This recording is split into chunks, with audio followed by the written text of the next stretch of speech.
Hi, how are you? It's great to see you.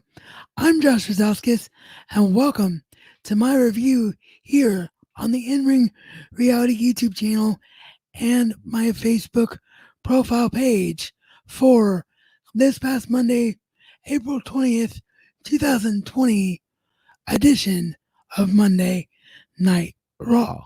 Now, throughout this video, you will see me momentarily glance down at my phone, which I have below me, which contains my notes app for the show, so that I don't forget anything that happened over the course of the 3 hour broadcast.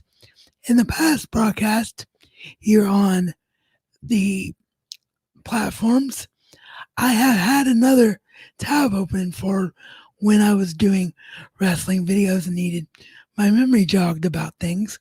However, I found that created a bit of a hiccup with the quality of video that you all are witness to, which I do not want. It is important to keep your internet connection steady as possible when live streaming. So just a heads up why you will see my head move down and back up from time to time. The show began with Drew McIntyre, the WWE champion, and in-ring segment. This was just another very solid promo from Drew.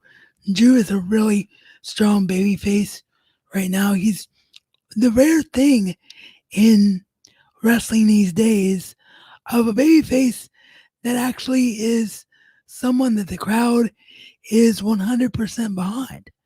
They love Drew. I love Drew. Everybody that's around Drew loves Drew McIntyre. So that is such a cool thing to see, and I hope it continues. He's then confronted by Selena Vega and her group of men, being United States champion Andrade, Angel Garza, and Austin Theory, reminding Drew that he has a match with Angel Garza later tonight.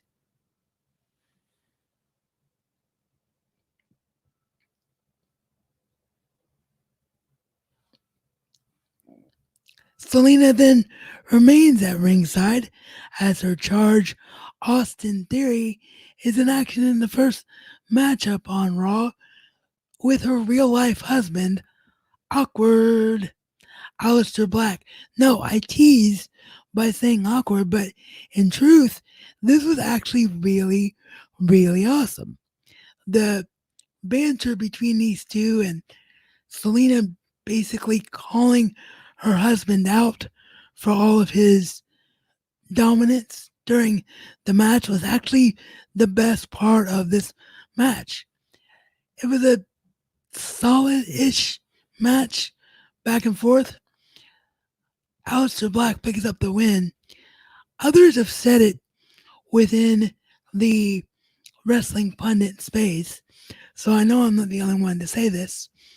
But the problem here with this, to me, is that even though Austin Theory has proven himself to be a great performer in Evolved, he barely got any time after leaving Evolve in NXT before receiving a call up, if you want to call it that, as NXT is now a third brand rather than a true developmental system, but before moving for sure to Monday Night Raw.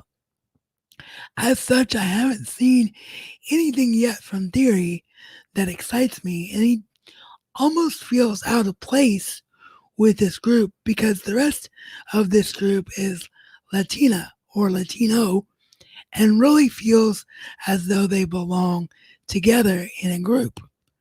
So I don't know what the future holds for Theory, but I definitely wish the best for him.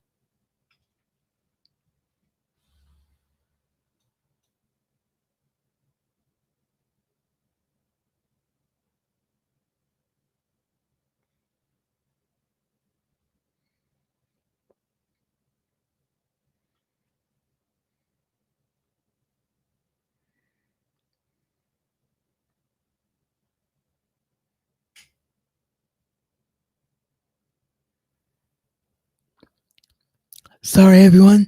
My notes crashed. I'll be as quick as I can here to try and sort through this problem.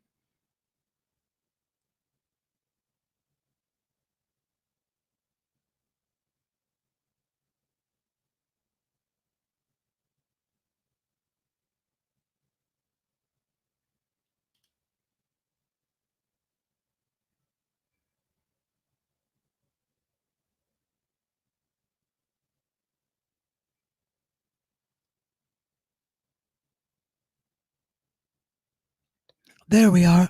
Apologies.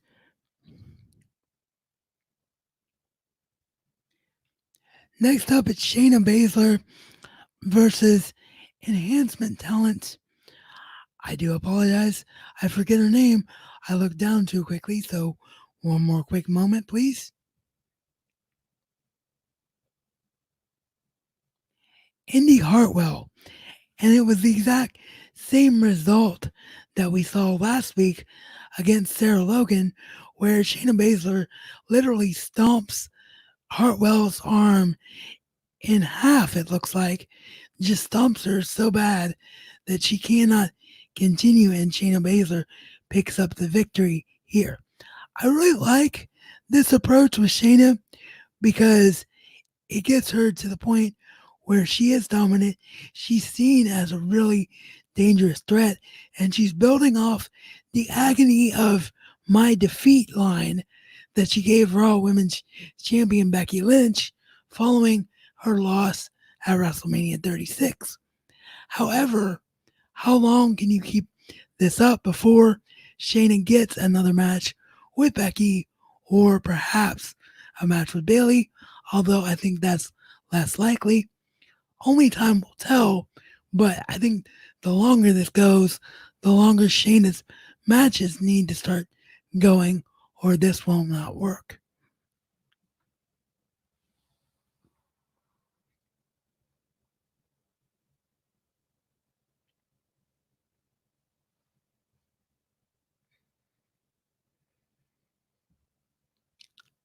Next up, the team of Cedric Alexander and Ricochet defeated the team of Shane Dorn and Vic. I can't remember Vic's first name, but we've seen the two of them in recent weeks on WWE programming. They are an enhancement team. Not Black, Alexander and Ricochet pick up the win here.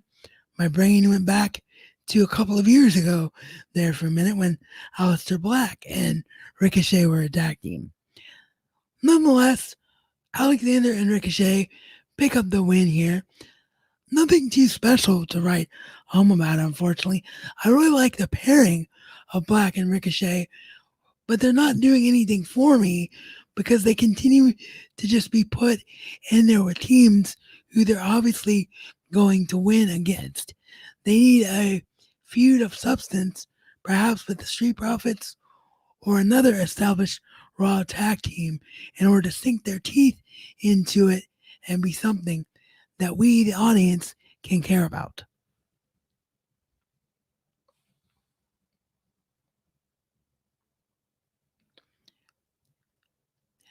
Next up, we got what was a two segment on Raw. Like we saw it the first time, and then we saw a continuation of it later. This weird thing where Bobby Lashley was flipping tires that he says a normal human being would not be strong enough to lift up. I don't know what the point of this was, especially since the whole breakup thing with Lana that was teased at WrestleMania and last week on Raw has been completely dropped by creative, it would seem.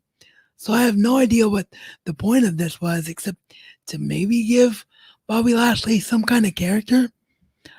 But what character layer that is, I have no idea. We'll have to wait and see how this upteeth reboot of Bobby Lashley by WWE works out, I guess.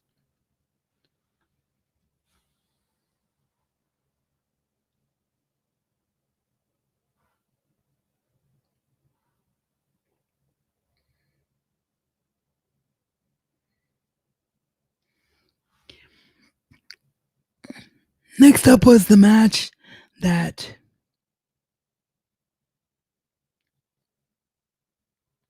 sorry about that, folks. The Note app went black on me, so I had to quickly keep it from doing so.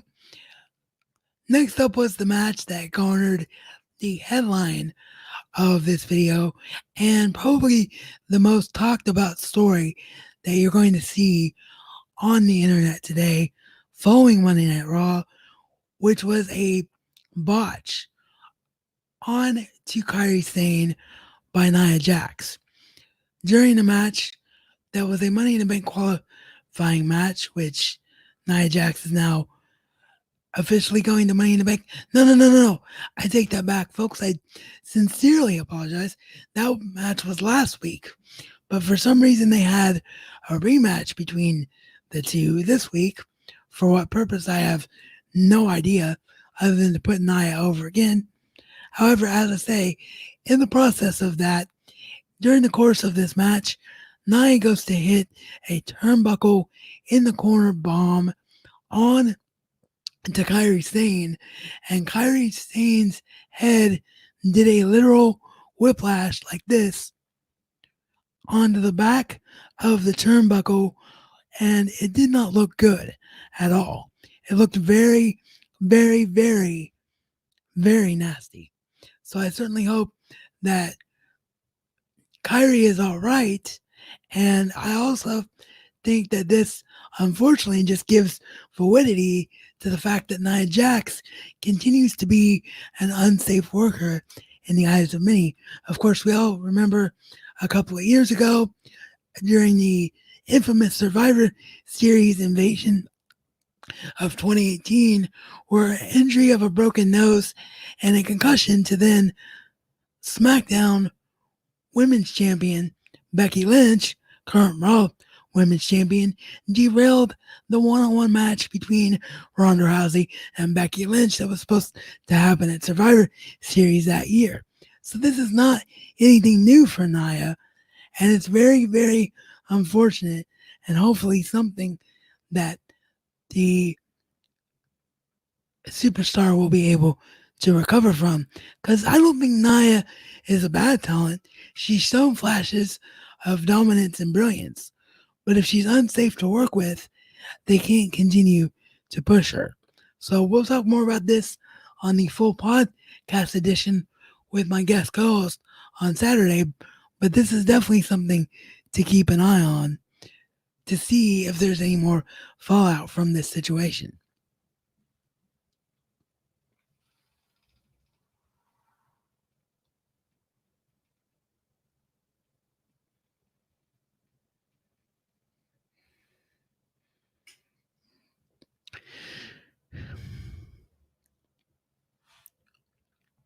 I forgot to mention earlier because I kind of accidentally jumped the gun and went to the conclusion of the segment that the point of the opening promo from WWE Champion Drew McIntyre was to issue the challenge to a Money in the Bank WWE Championship match to the man who attacked him last week, the Monday Night Messiah, Seth Rollins.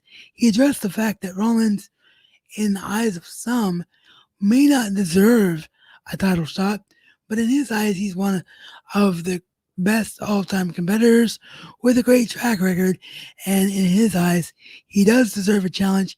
He challenged Rollins to the match, and in this next segment here, Rollins from his home in a pre-recorded answered the challenge, and of course accepted the challenge, and saying that he will, out of necessity, for the good of everyone, take the WWE title from Drew McIntyre, and that it's nothing personal.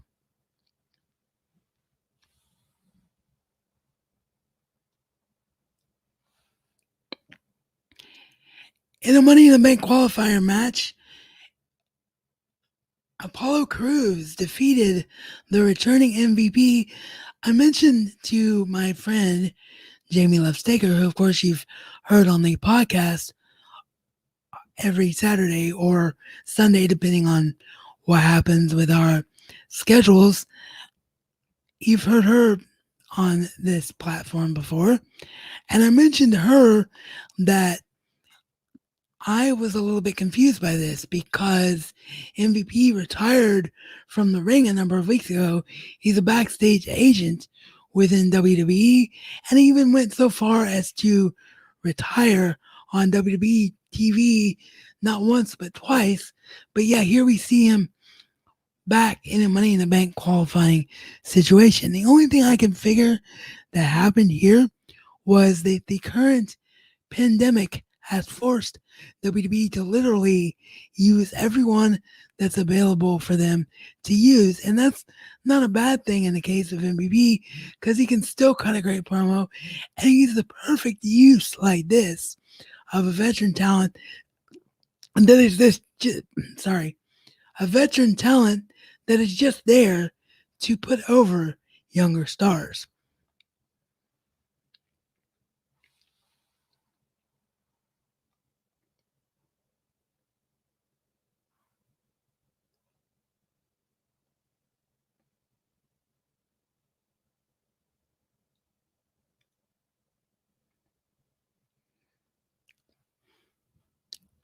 Charlie Caruso then goes to the back and interviews Ruby Riott, who talks about her history with Sarah Logan and Liv Morgan before having a match with Liv Morgan. This was one of my favorite matches of the night. These two ladies really brought it. And this one I thought quite a bit. And out of nowhere, Liv Morgan surprises a cocky Ruby Riott who thought that she had the victory in hand by picking up the victory herself in this one. So I'm very, very happy to see Liv Morgan get the victory, and hopefully it leads to bigger and better things for both her and Ruby Riott. And perhaps, as the rumors would have you believe, a returning Sarah Logan, as despite being released last week, WWE superstars are very upset by it. She, of course, is still married to Eric of the Viking Raiders, and people don't want her gone from the company. And reportedly, she was even backstage at Raw, ready to be used, but then the internet figured out that she was being brought back and they scrapped her. So I have to wait and see how that turns out.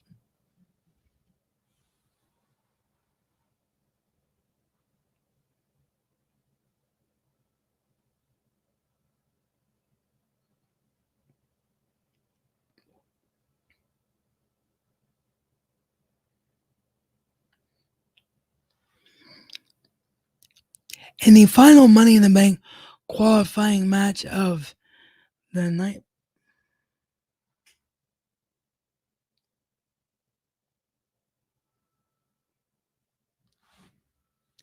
I sincerely apologize for stuttering in that case, folks.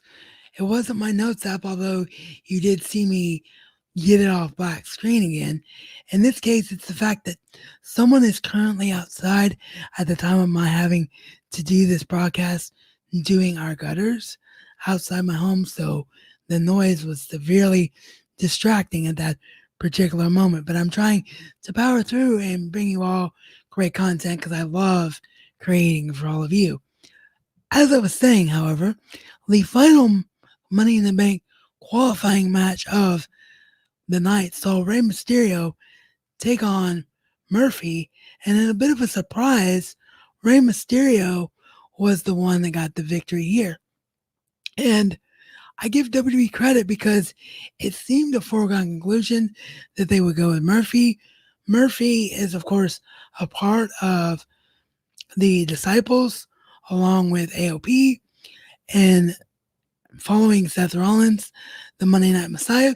But instead, they created a storyline for Rey Mysterio where Mysterio has pointed out to us, the audience and viewership, that he has never won the Money in the Bank briefcase. And that is one, if not the only major accomplishment he's never achieved in WWE, and it's something he really wants to do. So this will be really interesting going forward. Will Rey Mysterio actually capture the Money in the Bank?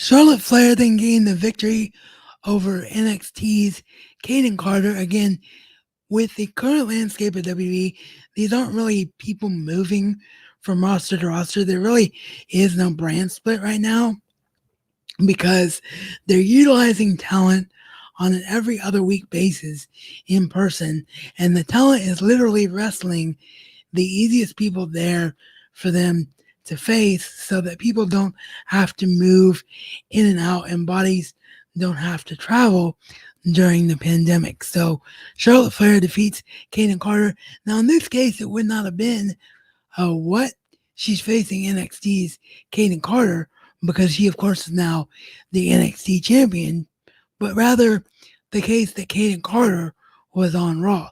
But it was a very quick victory for Charlotte Flair, a great victory for Charlotte Flair, establishing her dominance. And then Charlotte did the slow clap at the end. WWE seems to insist to us, the audience, right now, they want Charlotte Flair to be seen as the babyface. However, that simply is not the case. Charlotte is not a babyface in any way, shape, or form by the way she's acting on screen. So hopefully WWE realizes that and leans into her heel tendencies going forward.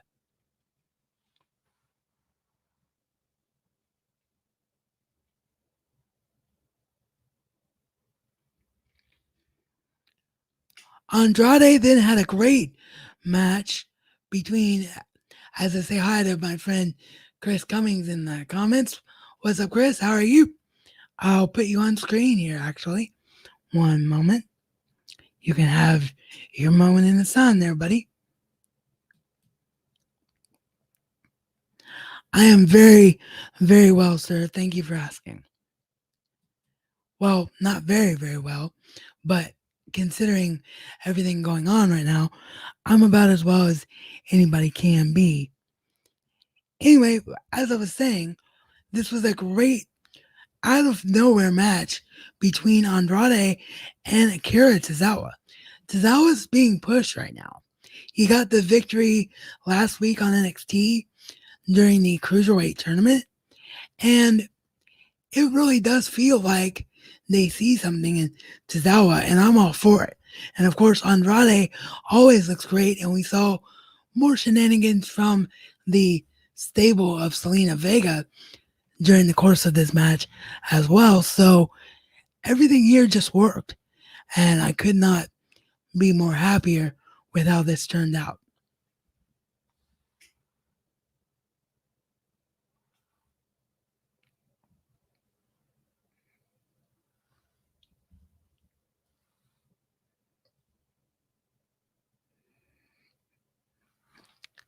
Bianca Belair then had a match between herself and Santana Garrett with the Street Profits on commentary. Garrett, of course, lost the match to Bianca, as Bianca is clearly the Raw star now.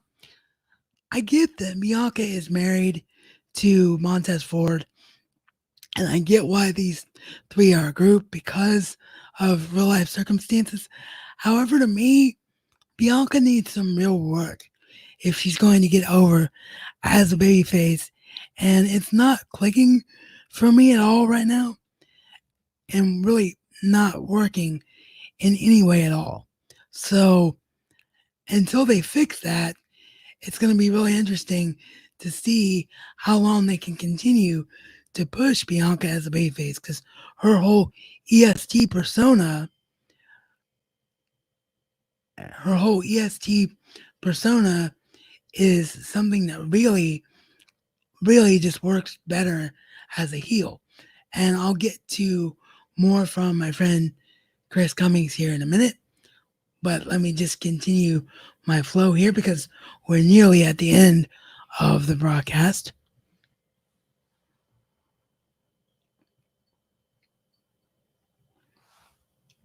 As we then get to the main event of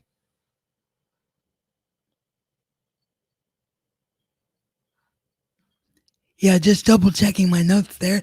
It was the main event of the show as Drew McIntyre, of course, gain the victory over Angel Garza. Angel Garza looked really strong in defeat, and I'm not at all not okay with the result of this match. I like what they're doing with Garza. I think Garza really works really well with Vega, and I was a big fan of everything about this match. And like I said at the onset of the review, this is just another case of WWE making a good thing out of a bad situation they're in. Another really strong show from WWE. I would give this, if I was to give it a 5 out of 5 rating, I would give this a high 3.5 out of 5. This was a very, very strong show, in my opinion. And to close out, I just want to show our live comment from my friend Chris Cummings again. He says, "Thank you, man. Enjoying the show." Well, I'm very glad to hear that, my friend. This wasn't actually the full podcast. This is just a regular broadcast from me where I'm talking about Raw, and I'll be doing that for each of the individual shows. But then I will also be, of course, on the podcast at the end of the week with my friends where we break down the news and the shows as well. Chris has more to say. One moment.